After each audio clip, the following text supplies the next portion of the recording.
함께함이라는 제목으로 함께 말씀을 나누겠습니다. 오늘 본문 말씀을 읽으면서 떠오르는 찬양이 혹시 있으신가요? 주의 장막이 어찌 아름다운지요, 내 영이 사모합니다.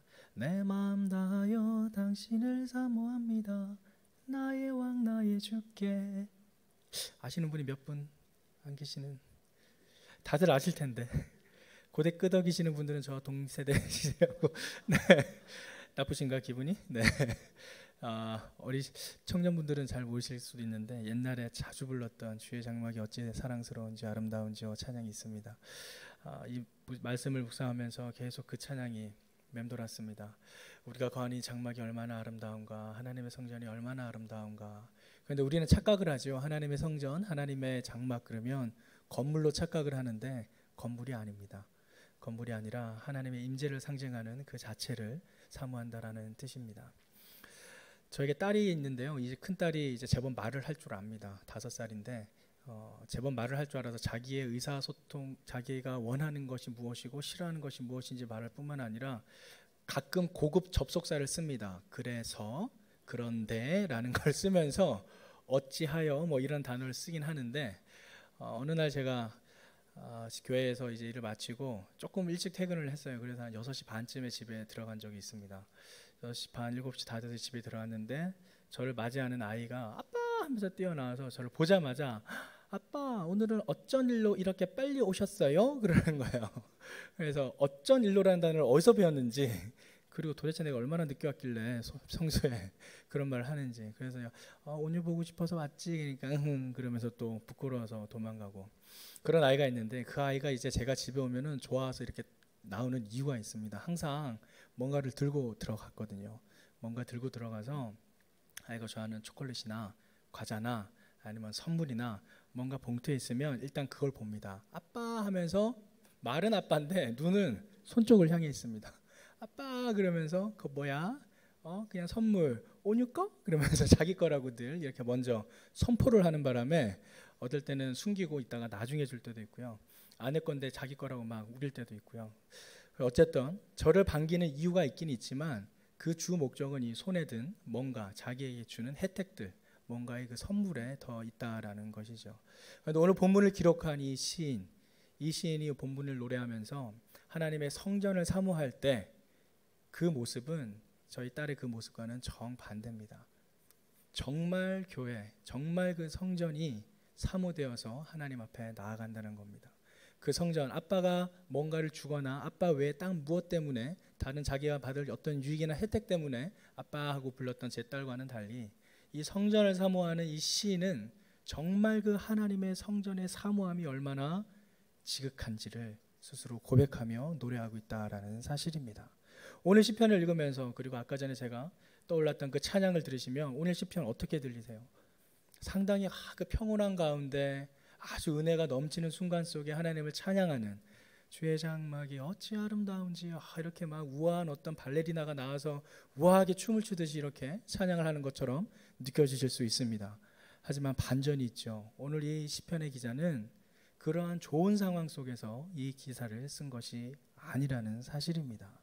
함께 말씀을 하나하나 보도록 하겠습니다. 1절에서 3절까지의 말씀을 함께 읽어보겠습니다. 시작. 오 만군의 여호와여, 주의 장막이 얼마나 사랑스러운지요. 내 영혼이 여호와의 뜰을 애타게 그리워하다가 지쳤습니다. 내 마음과 육체가 살아계신 하나님께 부르짖습니다. 오 만군의 여호와여, 내 왕 내 하나님이여, 주의 제단 가까운 곳에 참새도 집을 찾았고 제비도 자기 새끼를 둘 보금자리를 찾았습니다. 사모하는 정도가 얼마나 대단했으면 애타게 그리워하다가 지쳤다라고 합니다.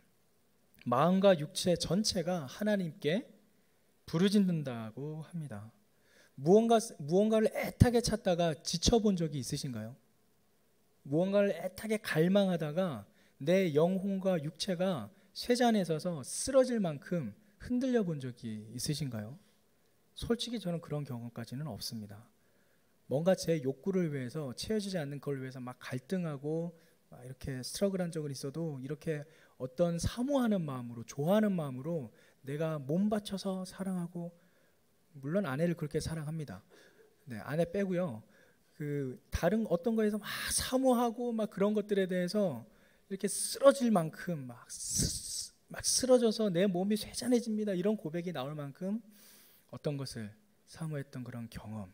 지금 이 시인은 자신의 영혼 육이 쓰러질 만큼 여호와의 성전을 사모한다라고 합니다. 그런데 중요한 건 이 3절 말씀에 보면 독특한 표현들이 나옵니다. 주의 제단 가까운 곳에 참새도 집을 짓고 제비도 자기 새끼를 둘 보금자리를 찾았다라고 합니다. 주의 제단 곁에 참새, 제비, 아주 흔한 미물이죠. 밖에 날아다니는 짹짹거리고 날아다니는 그런 새들도 하물며 참새와 제비 같은 그런 미물조차도 하나님의 제단 곁에서 자기의 보금자리를 찾았는데 내가 지금 뭘 하고 있는가 라면서 자신의 신세를 하나님께 호소하는 의미도 담겨 있습니다.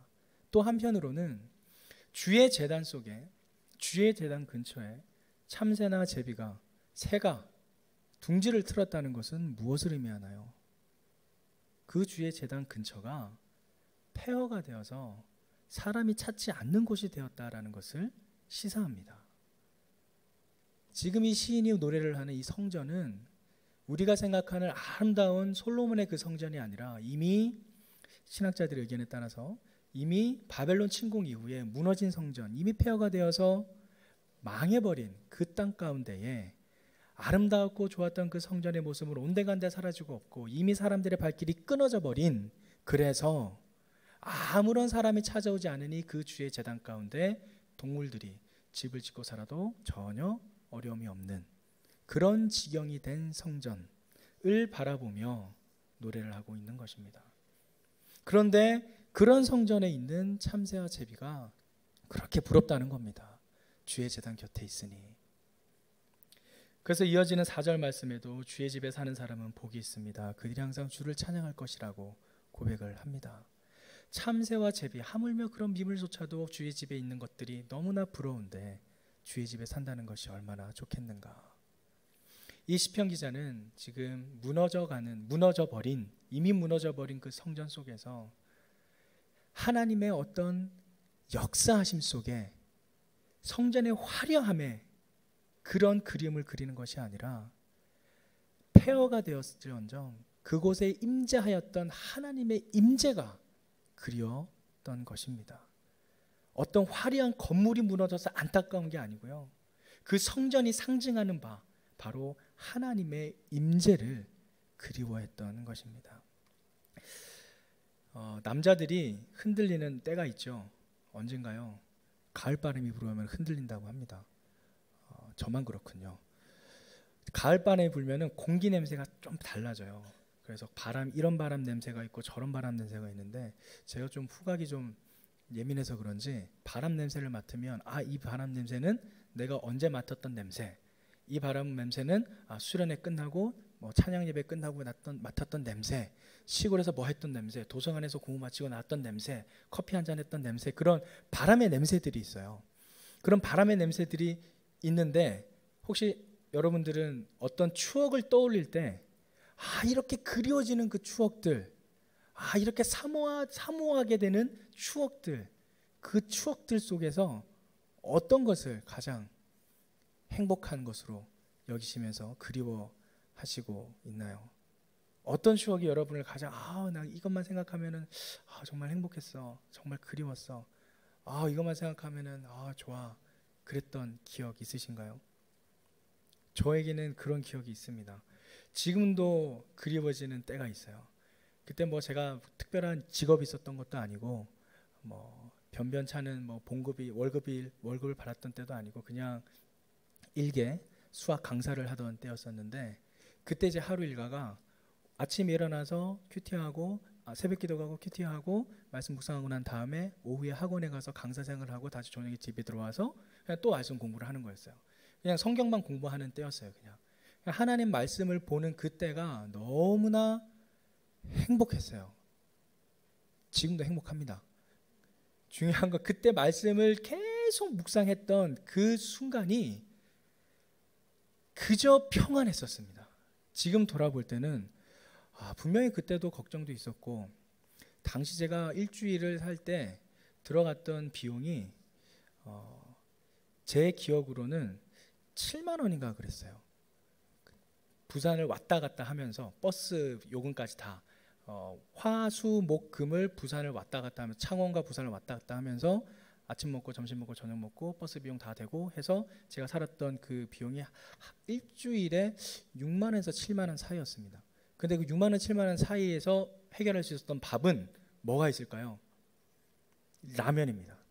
3분 카레와 3분 짜장 그리고 햇반, 라면이면 충분히 해결할 수 있습니다. 그래서 식비를 최대한 절약하면서 그냥 그렇게 공부하고 살았었는데 그때가 너무나 행복했었습니다. 행복했던 이유는 딴 게 아니라 성경을 폈을 때 그 말씀을 읽어가는 그 재미와 그 맛 때문에 그냥 하루하루 살아가는 게 너무나 행복했었어요. 지금 이 시편 기자가 사모하는 그 성전의 모습은 화려한 건물에 대한 솔로몬이 지었던 그 화려하고 웅장했던 건물이 무너져서 그런 안타까움에 대한 고백이 아니라 그 성전이 상징하는 하나님의 임재가 그때는 그곳에서 충만하였고 주의 제단에서 번제와 화제와 소제가 드려지면서 하나님께 예배가 드려지는 그러한 하나님의 임재가 있었던 장소였는데 그 임재를 지금 내가 경험을 하지 못하니 그때 주님의 임재가 너무나도 사모됩니다. 그때가 너무나도 그립습니다 라고 노래하는 것입니다. 그렇게 노래할 때 하나님께서는 5절 말씀을 함께 읽도록 하겠습니다. 시작. 주께 힘을 얻고 마음의 시온에 데려가 있는 사람들은 복이 있습니다. 주께 힘을 얻고 마음의 시온에 데려가 있는 사람들은 복이 있다. 오늘 이 시편을 순례자의 노래라고 하는 신학자들도 있는데 그 근거가 바로 이 5절 말씀에서 비롯됩니다. 시온에 데려가 있는 사람들, 마음의 시온에 데려가 있다라는 것은 하나님의 그 예루살렘 성전길로 가는 그 시온의 길을 찾아가는 그 순례자들의 발걸음을 연상하게 합니다. 그리고 또한 6절 말씀에 보면 그들이 박하골짜기를 지나가니 샘물이 생깁니다 라고 합니다. 하나님께 그러한 복을 받은 사람들이 박하골짜기를 지나가니 샘물이 생긴다라고 합니다. 박하골짜기가 뭘까요? 우리말 성경에는 지금 박하골짜기 그 히브리어를 그대로 음차해서 번역을 해 놓았는데요. 박하골짜기란 눈물의 골짜기를 뜻합니다. 이 눈물의 골짜기의 위치가 북부 팔레스타인 요단강 건너편 길에 위치하고 있다라고 하는데요. 순례자들이 마지막으로 지나가는 곳이라고 합니다. 그동안 얼마나 많이 걸어왔고 힘들었겠어요. 그들이 이제 마지막으로 지나는 곳이랍니다. 그래서 그곳이 눈물이 많다라고 합니다. 또 하나의 표현으로는 그 지역이 좁고 침침한 골짜기에다가 또 광산이나 그런 데서 흘러나오는 검은 물이 계속 흘러나왔다라고 합니다. 그 검은 물이 눈물이 떨어지듯이 흘러나와서 그것을 소위 말하는 눈물의 골짜기라는 표현으로 묘사를 했다라고 합니다. 바로 그 순례자들이 지나갔다는 마지막 장소, 어려움과 또 고난과 그러한 고백들이 있는 그 눈물의 골짜기가 시온의 대로의 마음에 있고 하나님의 마음을 사모하는 자들이 지나가게 되면 샘물이 흐른다라는 겁니다. 하나님의 마음을 사모하는 자, 바로 그에게 하나님께서는 힘과 능력을 주신다라는 것입니다. 여호와를 사모하는 자에게 힘과 복을 주시는 하나님. 이 하나님께서 오늘 우리와 함께 하시기를 주님의 이름으로 축원합니다. 우리가 힘과 복을 얻을 때 우리는 어디에서 힘과 복을 찾으려고 하나요? 나의 힘, 나의 능력, 내가 가지고 있는 스펙, 세상이 만족해주는, 세상이 인정해주는 그러한 복 속에서 우리는 만족을 구하려고 하지 않나요? 하지만 하나님께서 주시는 힘과 복은 세상이 말하는 그런 인정과 그런 행복과는 차원이 다른 힘과 능력입니다. 본질적으로 다릅니다. 그 힘과 복은 마음속 깊은 곳에서부터 우러나옵니다. 제가 이 말씀을 묵상하면서 처음 불렀던 주의 장막이 어찌 그리 아름다운 줄라는 그 찬양을 부를 때 나오는 가슴에서부터 올려나오는 그리움, 하나님과 함께했던 그 임재에 대한 그리움에 대한 그 힘이 나의 마음속에서부터 우리의 삶을 채워나간다라는 사실입니다. 세상 사람들은 외부에서 오는, 외부로 드러나는 힘에서 능력을 받습니다. 내가 이거다라는. 최근에 개봉했던 어벤져스 인피니티 워라고 아시죠? 네. 수많은 히어로들이 나와서 정말 한 사람 한 사람만 해도 몇 편의 영화가 나오는 그 영화를 그냥 다 때려 넣어가지고 그냥 모든 주인공들이 다 나와서 저는 그 영화를 보면서 한 가지 궁금한 생각이 들었어요. 너무나 많은 액션 히어로들이 있는데 그들이 싸움을 할 때 어떤 사람은 되게 강한 사람한테 한 대를 맞았는데 쓰러졌는데 그 사람이 또 어떤 강한 사람을 또 치면은 또 쓰러지고 전투력이 이리 갔다 저리 갔다 누가 더 센지를 모르게끔 그렇게 해놨더라고요. 어쨌든 중요한 것은 그들이 말하는 어떤 외형적인 힘, 겉으로 드러나는 화려함 속에서 세상 사람들은 힘과 능력을 재단하고 평가를 합니다. 눈에 드러나는 그들이 겉으로 판단해 버릴 수 있는 겉으로 드러나는 모습으로 그 결과로 능력을 평가합니다. 하지만 하나님의 힘과 능력은 하나님의 힘과 복은 거기에 있지 않습니다. 명심하십시오. 세상의 축복이 하나님의 복과 직결되는 것은 아니라는 사실입니다. 물론 하나님께서 주시는 축복 속에 세상의 물질적인 풍요도 있습니다. 하지만 우리가 그 안에서 만족을 해버린다면 우리가 궁극적으로 찾고 누려야 될 하나님의 근원적인 힘과 복을 놓쳐버리게 된다라는 사실입니다. 세상적인 물질은 그냥 따라오는 것이지 우리가 쫓아갈 게 아니라는 사실이죠. 그것을 가장 잘 보여주는 대표적인 성경 인물이 바로 느헤미야입니다. 느헤미야가 술 맡은 관원장으로 일할 때 그는 이스라엘에서 자기네 성벽이 무너진 것을 보고 안타까워하면서 왕에게 호소를 합니다. 내가 찾아가야 되겠습니다. 그러면서 그러한 글을 쓰면서 나아갈 때에 그가 나중에 제일 마지막에 고백을 합니다. 그때 내가 술 맡은 관원장이었더라. 자신의 지위와 신분은 아무것도 아닌 겁니다. 세상적으로 나의 신분과 그런 것들은 아무런 관계가 없이 나의 모든 중심은 하나님에 있었다라는 겁니다. 세상의 신분이 나의 정체성을 말해주는 것이 아니라 내가 어디에 속해서 어떠한 분께 예배를 드리고 경배를 드리고 있느냐, 그것이 나의 정체성을 결정한다라는 사실입니다. 우리의 정체성은 여호와 하나님 앞에 예배함으로 결정됩니다. 세상의 물질과 세상의 돈과 세상의 성공에 예배를 함으로 결정되는 것이 아니라는 사실입니다. 세상 사람들은 우리가 예배드리는 그 예배의 자리 속에 세상의 물질과 세상의 성공과 세상의 권력들을 세워두었습니다. 그것이 바로 우상이죠. 하지만 우리는 그러한 우상들이 아닌 여호와 하나님을 우리의 예배의 주인으로 모신다라는 사실입니다. 그러할 때 우리는 우리에게 주시는 힘과 복, 여호와를 사모하는 자에게 주시는 그 힘과 복을 온전히 경험할 수 있다라는 사실입니다. 오늘 제가 묵상하면서 두 번째로 저에게 주신 하나님을 나누겠습니다. 두 번째 주신 하나님은 11절 말씀을 함께 읽겠습니다. 11절 말씀 시작. 여호와 하나님은 해요 방패이시니 여호와께서 은혜와 영광을 내려주실 것입니다. 정직하게 행동하는 사람들에게 좋은 것을 아끼지 않으실 것입니다. 여호와를 의지하는 자에게 은혜와 영광을 주시는 하나님, 여호와를 간절히 사모하는 자에게 힘과 복을 주시는 하나님, 그리고 두 번째 단락에서는 여호와를 의지하는 자에게 은혜와 영광을 주시는 하나님. 여호와를 사모한다는 것은 추상적으로 내가 그리워하고 내가 이러한 그리움 속에서 어떤 추억들을 떠올리면서 하나님 내가 그러한 것들을 내가 아버지 앞에 그랬었죠 라면서 추억을 사모하는 어떤 생각 속에 머무는 것이란다면, 여호와를 의지한다라는 것은 나의 현실적인 삶 속에서 내가 어떤 곳에 붙잡혀 있냐를 대변합니다. 여러분이 붙잡혀 있는 곳은 어디에 있습니까? 여러분이 정말 힘들고 어려운 상황에 처했을 때 여러분이 붙잡는 것은 무엇입니까? 통장의 계좌 창구입니까? 아니면 나를 도와줄 만한 직장 상사입니까? 아니면 나에게 도움이 될 만한 어떤 능력 있는 조력자입니까? 우리가 의지하고 우리가 어디에 붙어 있느냐를 정확하게 알 수 있는 시점은 바로 우리가 어려움을 당할 때입니다. 내가 힘든 일을 당할 때입니다. 바로 그때 내가 가장 먼저 떠오르는 게 무엇인지, 그때 내가 여호와를 나의 주인으로 모시고 있구나를 가늠할 수 있습니다. 얼마 전에 제 딸이 유치원에서 누군가에게 꼬집힘을 당했대요. 꼬집힘을 당하면서 이렇게 어떤 남자애가 이렇게 꼬집었대요.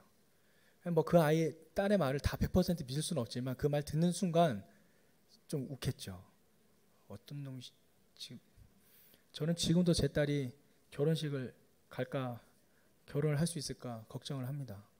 얼마 전에도 그랬지만 누군가의 결혼식장에 가서 정말 저와는 전혀 상관없는 신부인데도 그 신부가 부모에게 신부 인사하는 것만 봐도 눈물이 흘려가지고 아내한테 가서 내가 결혼식에 갔는데 신부 인사를 하는데 내가 눈물이 나더라.